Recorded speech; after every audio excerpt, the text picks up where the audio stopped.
గోపి గారు చెప్పండి, అమరావతి రైతుల బాధలు అంటే రెండో దశ పేరుతోటి తీసుకున్న భూములకు సంబంధించి వాళ్ళు అడుగుతున్న ప్రశ్నలకి ప్రభుత్వం ఎందుకు సమాధానం చెప్పట్లేదు? వడ్డే గారు ఇలాంటి వాళ్ళంతా కూడా చాలామంది వ్యతిరేకిస్తున్నారు. ఈ చివరికి తెలుగుదేశంకి మద్దతు ఇచ్చే రిటైర్డ్ పోలీస్ ఆఫీసర్ కూడా గట్టిగా ఇది స్కామ్ అని చెప్తున్నప్పుడు కూడా చంద్రబాబు గారు ఎందుకు ముందుకెళ్తున్నారు? సార్, ఇది పూర్తిగా real estate project sir. Amaravati అనేది ఒక రియల్ ఎస్టేట్ ప్రాజెక్ట్. సో ఆ రియల్ ఎస్టేట్ రంగం కోసం చంద్రబాబు నాయుడు గారు రెండో విడత సమీకరణ మొదలెట్టారు. అమరావతి రైతులు మాట్లాడుతున్నది కరెక్ట్. వాళ్ళు ఏం స్పష్టంగా ఏం చెప్తున్నారు అంటే, అయ్యా ఈ మొదటి విడత తీసుకున్న రైతులకి, భూములు తీసుకున్న రైతులకి నువ్వేం చేసావు, ఎంతవరకు న్యాయం చేసావు, అసలు అవి డెవలప్డ్ ప్లాట్స్ ఇవ్వాలి వీళ్ళకి. Developed residential plot, developed commercial plot, ఈ రెండు ఇవ్వాలి. ఇచ్చారా? ఎంతమందికి ఇచ్చారు? జస్ట్ కాగితాల వరకు ఇచ్చి వదిలేశారు. కొంతమందికి కాలువల్లో ఇచ్చారు, కొంతమందికి వాగుల్లో ఇచ్చారు. ఇది పరిస్థితి.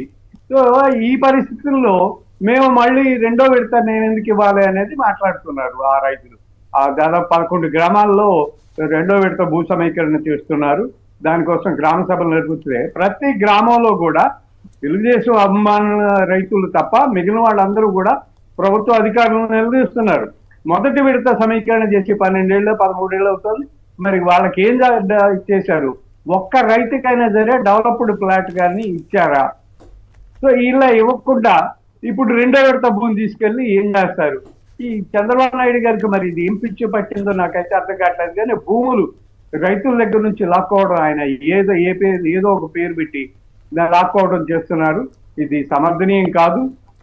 అమరావతిలో రైతులైతే ఖచ్చితంగా ఆందోళన చేస్తున్నారు, ప్రశ్నిస్తున్నారు. అధికారులు వినిపించుకున్నట్టుగా తిరిగి వెళ్ళిపోతున్నారు. మొక్కుబడిగా సభలు నిర్వహించడం, గ్రామ సభలు, అందులో రైతులందరూ కూడా చెప్పారు అని చెప్పడం. అవునండి, నిన్న ఒక మిత్రుడు మాట్లాడుతూ ఒక మాట చెప్పారు. ఆ తెలుగుదేశంకి మద్దతు ఇచ్చే కొంతమంది స్థానిక నాయకులు, కొంతమంది పలుకుబడిన వాళ్ళకు ఆ ఎల్పీలు ఏదో ఇస్తారండి, లేఅవుట్ పర్మిట్లు ఏంటో వాళ్ళకి పూర్తిగా ఇచ్చేసి వాళ్ళతోటి ఒత్తిడి చేయిస్తున్నారట మిగతా రైతుల మీద. మరి అది నిజమైతే మాత్రం ఇక ఎంతకంటే ఘోరం అన్యాయం ఏముంటుంది రైతులకు? దాంట్లో ఇప్పుడు మన ఆంధ్రజ్యోతి వాళ్ళు రాసింది, ఇప్పుడు 1000 గజాలు రైతుకి ఇచ్చారు కదా, ఆ 1000 గజాల్లో ఒక 500 గజాలు అతను అమ్ముకోవడానికి పర్మిషన్ లేదు. అవును, ఒక 500 గజాల్లో మేము కట్టుకుంటాం, విభజించుకోవడానికి. రెండోది ఏంటంటే అసలు వాళ్ళకి ఎక్కడుందో మాన్యువల్ గా ఇప్పుడు చూపించాల, ఆన్లైన్ లో చూపించారు. సరే ఆన్లైన్ లోనే వాళ్ళు చూసి మళ్ళీ వేరే వాళ్ళకి అమ్మాలి అని అన్నా కూడా ఇట్లా చూపించి, సో వాళ్ళు 1000 గజాలుగానే అమ్మేయాలండి. సో సగం అమ్మటానికి లేదు. సో ఈ విధమైనటువంటి ప్రాబ్లం. రెండోది, ఇప్పుడు రైతులకు సంబంధించి మన రామారావు అనే రైతు ఎందుకు చనిపోయారు? అయ్యా మాకు మొదటి విడత ఆయన భూమి ఇచ్చాడు, అతనికి ఇప్పటి వరకు డెవలప్ చేసి ఫ్లాట్ ఎక్కడ ఉందో తెలియదు. ఇప్పుడు నా ఇల్లు కూడా పోతుంది. సో నేను మళ్ళీ ఇల్లు కూడా తీసుకుంటా అన్నారు. అదేదో నాకు చూపిస్తే అక్కడ ఇల్లు అన్న కట్టుకుంటాం కదా. సో మాకు మరి ఏమీ లేకపోతే ఎట్లా అంటున్నాడు. ఆ రోజు ఇచ్చినటువంటి హామీ ఏంటి? అక్కడ ఉన్న వాళ్ళందరికీ రైతు రుణాలు మాఫీ చేస్తా అని చెప్పాడు. మొదటి విడత ఒక్కళ్ళకి చేయలే, ఒక్కళ్ళకి కూడా 1 రూపాయి చేయలేదు. జనరల్గా అప్పుడు 2-3 విడతలకు చేశారు కదా, వాళ్ళకు 5,000 వాళ్ళకు 10,000 స్టేట్ మొత్తంలో. అదే అయింది తప్ప సపరేట్గా వీళ్ళకి 1,50,000 రుణమాఫీ చేస్తా అన్నాడు. అది కాల. 2 విద్య వైద్యం 2 ఫ్రీ అని చెప్పాడు అక్కడ, అది లేదు. సో ఏది లేకుండా డెవలప్ చేసి ఫ్లాట్ లేదు. 2 దాన్ని తనఖా పెట్టుకుని ఎవరైనా బ్యాంకులో లోన్ తీసుకుంటామంటే అది ఇవ్వట్లే అక్కడ. సో ఇన్ని రకాల ప్రాబ్లమ్స్ మొదటి విడత అనుకుంటే మళ్ళీ రెండో విడత మా దగ్గర తీసుకుంటారంటున్నారు. మరి మాకేంటి రేపు గ్యారంటీ అని చెప్పి రాసిమ్మంటున్నారు. మరి ఈ ప్రభుత్వం నిజంగా వాళ్ళకి న్యాయం చేసేవాళ్ళు అయితే రిటర్న్గా ఎందుకు రాసివ్వట్లా? సో ప్రభుత్వం మోసం చేయని ప్రభుత్వం అయితే రిటర్న్గా రాసివ్వాలి కదా. 3 సంవత్సరాల్లో మేము చేస్తాం, వీళ్ళ మీద వీళ్ళకి నమ్మకం ఉంటే ఎందుకు చేసేవట్లేదు? ఇదొక పాయింట్. సార్ ఈ గోలంతా వద్దనే కదా జగన్ గారు కూడా ఇప్పుడు ప్లాన్ బిలో భాగంగా ప్రపోజల్ పెట్టున్నారు. మచిలీపట్నం, విజయవాడ, గుంటూరుకు సంబంధించి మావిగన్ ప్రతిపాదన. ఇలా రైతుల దగ్గర 3 పంటలు పండే భూములు తీసుకునే పని ఉండదు, మళ్ళీ అలా సంవత్సరం కౌలు ఇచ్చే పని ఉండదు, మళ్ళీ డెవలప్ చేసి ఫ్లాట్లు ఇచ్చే పని ఉండదు. ఆల్రెడీ రెడీమేడ్ రాజధానిగా ఉన్నదాన్ని చేసుకుందామంటే వద్దని చెప్పి ఎందుకు రెండో విడత భూసేకరణ లక్షల కోట్ల అప్పు, దానికి మళ్ళీ వడ్డీ కట్టాలి. అది ఎన్ని సంవత్సరాలు అయిందో తెలియదు. రెండోది కొత్త నగరాలు ఎక్కడ సక్సెస్ అయిన దాఖలాలు లేవు. సో ఉన్నది అది రాష్ట్రానికి గుదిబండే తప్ప గ్రోత్ ఇంజిన్ ఎట్లా అయ్యింది? ఇప్పుడు రెండో విడత దీంతో గమనించారా? నేను ఒక వీడియో చూశాను, ఆశ్చర్యమైంది. గాజు పలకల్ని తెలుగులో పెట్టారు. అంటే అద్దాలే కదా, గాజు అద్దాలు. ఒక బిల్డింగ్ కి అద్దాలు వేయడానికి 2,500 కోట్ల. ఏంది ఇది? ప్లంబింగ్ పనులకి 2,900 కోట్ల, ఎలక్ట్రికల్ ఇట్లాంటివన్నీ. ఏది మళ్ళీ ఇవి కాకుండా 15,000 14,000 చదరపడుకి నిర్మాణం. ఇప్పుడు కొత్తగా కడుతున్న అసెంబ్లీలో అసెంబ్లీలో ఏది మామూలు నార్మల్ బిల్డింగ్ కాదు, అసెంబ్లీలో ఏదైతే మౌలిక సదుపాయాల కల్పనకి 798 కోట్లు. మళ్ళీ అది కాకుండా అది కాదు, అసెంబ్లీకి సపరేట్ ఖర్చు. కట్టిన అసెంబ్లీయే కడతారు, కట్టిన సచివాలయం కడతారు, ఇది కట్టిన ఎయిర్పోర్ట్ మళ్ళీ కడతా ఉంటున్నారు, ఆల్రెడీ ఉన్న ఎయిర్పోర్ట్ మళ్ళీ కడతా ఉంటున్నారు, రైల్వే స్టేషన్ ఉంటే మళ్ళీ రైల్వే స్టేషన్ కడతా ఉంటున్నారు. ఏంది 50 అంతస్తుల బిల్డింగ్ కట్టితే అక్కడ ఎంతమంది ఉంటారు, ఎంతమంది స్టాఫ్ ఉన్నారు, అర్థం పర్థం లేకుండా లక్షల కోట్ల అప్పు తీసుకొచ్చి ఎందుకు అమరావతి మీద. ఈ అసెంబ్లీలో కొత్త అసెంబ్లీ కడితే నా చట్టాలను వెరైటీ చేస్తారా? ఉన్న అసెంబ్లీలో ఉన్నోళ్ళే ఉంటారు కదా. దానికి ఏదో రెండోది కొత్త కడుతుంది దాంట్లో ఈ పంబ్లింగ్ ఉంటాయి కదా, ఈ పనులన్నిటికీ 799 కోట్లు అంట. 600 కోట్లతో కొత్త సచివాలయం వచ్చింది. అవును, మన కొంతమంది చెప్తున్నారు అది తెలుగుదేశం ఆఫీసు జనసేన ఆఫీసు మాత్రం రోడ్డు పక్కన ఉండాలంటే, మిగతా గవర్నమెంట్ ఆఫీసులు సెక్రటేరియట్లు అసెంబ్లీలన్నీ ఎక్కడో మారుమూల దానికి లక్షల కోట్లు వేల కోట్లు అప్పులు ఏం మావిగంలో ఉన్నాయి. తెలుగుదేశం ఆఫీస్ అను జనసేన ఆఫీసు మావిగంలో ఉన్నాయి. ఏది ఇప్పుడు వీళ్ళు కడతానన్నటువంటి కొత్త సచివాలయం కొత్త అసెంబ్లీ మావిగంలో లేవు, ఎక్కడో అమరావతిలో ఉంది. మావిగంలో అమరావతి కూడా భాగం. ఇప్పుడు రైతులకి వేల కోట్లు ఖర్చు పెట్టి వాళ్ళ భూములు తీసుకోవడం ఎందుకు, మళ్ళీ వాళ్ళకి ఎదురు పెట్టుబడులు పెట్టడం ఎందుకు? ఆటోమేటిక్గా ఇప్పుడు ఇక్కడ అనేక కమ్యూనిటీ ఏమంటాము గేటెడ్ కమ్యూనిటీస్ వస్తున్నాయి. అక్కడ గవర్నమెంట్ వెళ్ళి ఏమన్నా రోడ్లు వేస్తుందా, డ్రైనేజ్ కడతా ఉందా? ప్రైవేట్ వాళ్ళు ఎవరో ఒప్పందం అవుతున్నారు, శుభ్రం కట్టుకుంటున్నారు, గవర్నమెంట్ ఏమో మెయిన్ రోడ్డు వరకు వేస్తుంది. అది దానికి కూడా డబ్బులు తీసుకుని మరి అక్కడేమో ఎదురు వాళ్ళ భూములు తీసుకోవడం ఎందుకు? ఏమైనా లాభం వస్తే వాళ్ళే తింటారు. తర్వాత మళ్ళీ వాళ్ళకి 10 సంవత్సరాల కౌలు ఇదంతా గొప్ప విషయంగా మళ్ళీ ప్రచారం చేసుకోవటం ఏమో అన్యాయంగా ఉంది. వినోద్ గారు మదనపల్లి నుంచి. నమస్కారం సార్. కుమ్మేని గారు నమస్కారం, మాట్లాడండి దయచేసి. అదే సార్, మీరు హైదరాబాద్ లో కూర్చొని ఇక్కడ మావిగన్ గురించి మాట్లాడడం విడ్డూరుగా ఉంది. మీరు కూడా మావిగన్ మాట్లాడుతున్నారు చెప్పండి. మాకు అర్థమైంది. మావిగన్కి వచ్చి ఇక్కడ ఏం జరుగుతుంది చూస్తే బాగుంటుంది. హైదరాబాద్ లో కూర్చొని నేను ఇవాళ చెప్పట్లేదు, హైదరాబాద్ లో కూర్చుని ఇవాళ చెప్పట్లేదు మిత్రమా. నేను 10 ఏళ్ల క్రితమే చెప్పా, అయ్యా చంద్రబాబు గారు మీరు చేస్తున్న తప్పు, 5,000 ఎకరాలు సరిపోతుంది, శుభ్రంగా నాగార్జున యూనివర్సిటీ పక్కన గవర్నమెంట్ ల్యాండ్లో పెట్టుకోండి. అవసరం రాజధాని అంటే ఏంటో మీకు తెలుసా అసలు? మీరు నాకు అర్థమైంది, మీరు ఎందుకు లైన్లోకి వచ్చారో సంతోషం, నాకేం అభ్యంతరం లేదు, పద్ధతిగా మాట్లాడారు, తప్పేం కాదు. అయితే అసలు విషయం ఏంటి, ఆంధ్రప్రదేశ్ ప్రజల నెత్తి మీద పెద్ద రాళ్ళు బండరాయేస్తే మీరు భరించలిస్తే మీరు భరించండి, నాకేం అభ్యంతరం లేదు. నేను అక్కడ ప్రాంతం వాడిని, నాకు కూడా ఇంకా అక్కడ ఎంతో కొంత భూమి ఉంది, అది వేరే విషయం.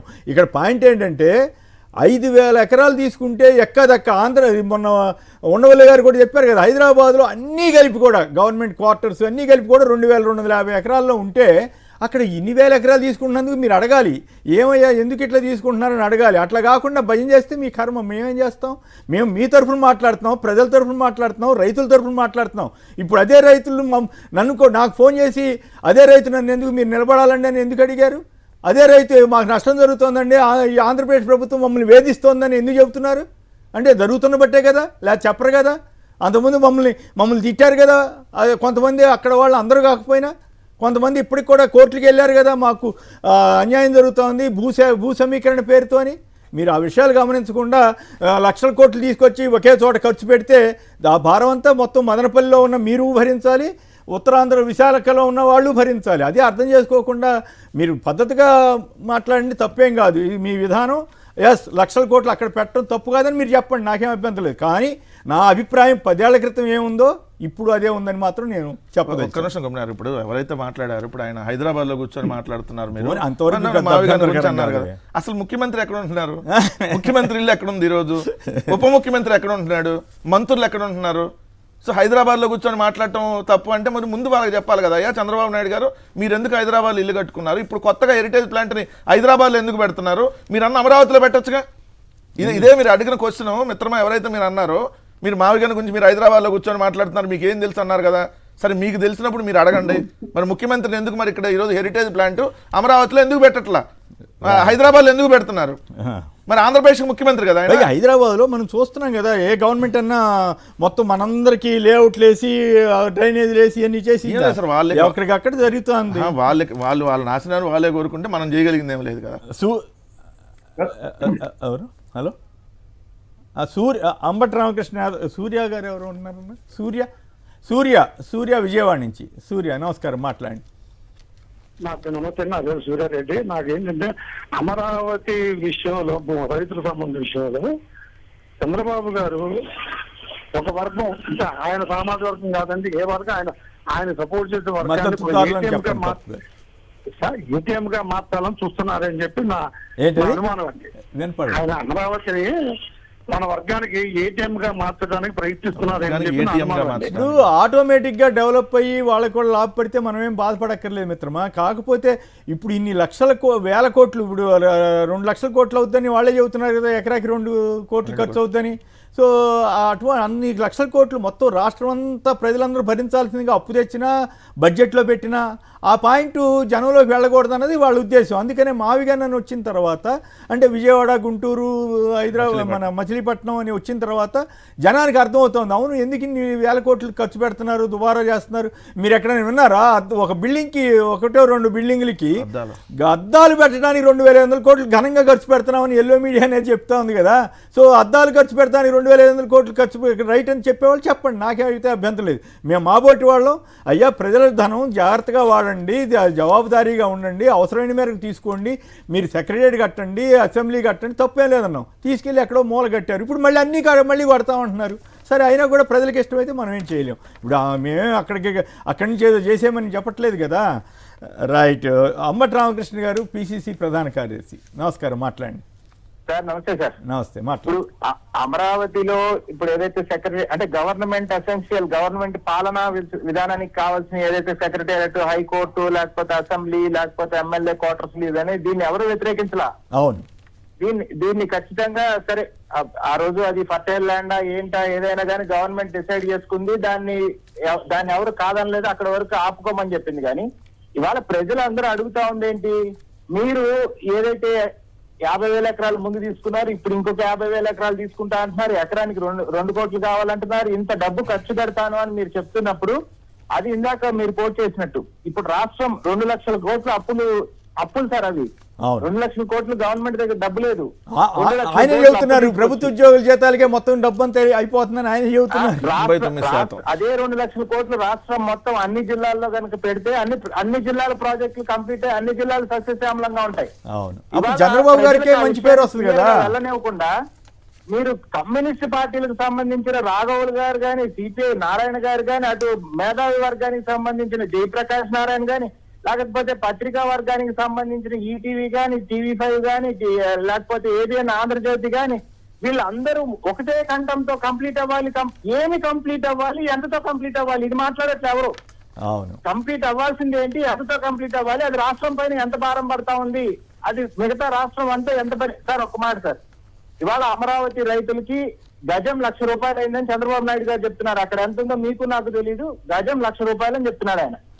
ఆన్ యావరేజ్ 1000 గజాల ప్లాట్లు ఇచ్చున్నారు సార్ కొంతమందికి. అంటే కొన్ని ప్లాట్లు 800 గజాలు ఉన్నాయి, కొన్ని 1200 గజాలు. ఆన్ యావరేజ్ 1000 గజాల ప్లాట్లు ఇచ్చున్నారు. సో 1000 గజాల ప్లాట్లు అంటే 1 కోటి రూపాయలది 10 కోట్లు అయింది వాళ్ళ రైతుకి సంబంధించి. సో అటువంటి అంటే వాళ్ళకి కనుక ప్రాపర్ గా చంద్రబాబు నాయుడు ఇస్తే సరే, వాళ్ళ అది వేరే ఆవేదన.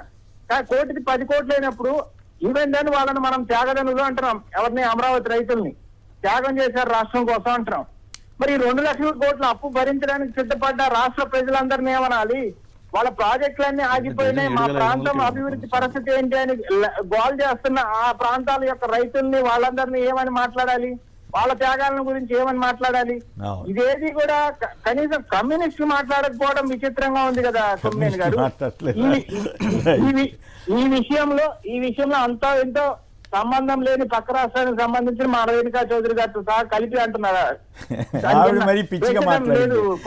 వద్దులేండి ఆ పిచ్చి గోల్ మనకెందుకు. కానీ ఆవిడేదో తెలివిపోయి మొత్తం కాదు ఆ సామాజిక వర్గాన్ని భ్రష్టు పట్టి కాదు ఆవిడ తెలియకుండానే చంద్రబాబు గారి ప్రభుత్వాన్ని భ్రష్టు పట్టించింది రేణుకా చౌదరి గారు. ఆ సామాజిక వర్గాన్ని మరింత భ్రష్టు పట్టించింది.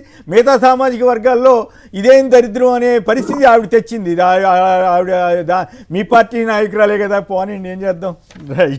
ఆవిడకి ఇప్పటికైనా అర్థమైందో లేదో ఆవిడ చేసిన ఆంధ్రప్రదేశ్కి ఆవిడ చేసిన నష్టం, చంద్రబాబు గారికి ఆవిడ చేసిన నష్టం అర్థమైందో లేదో తెలీదు. రైట్.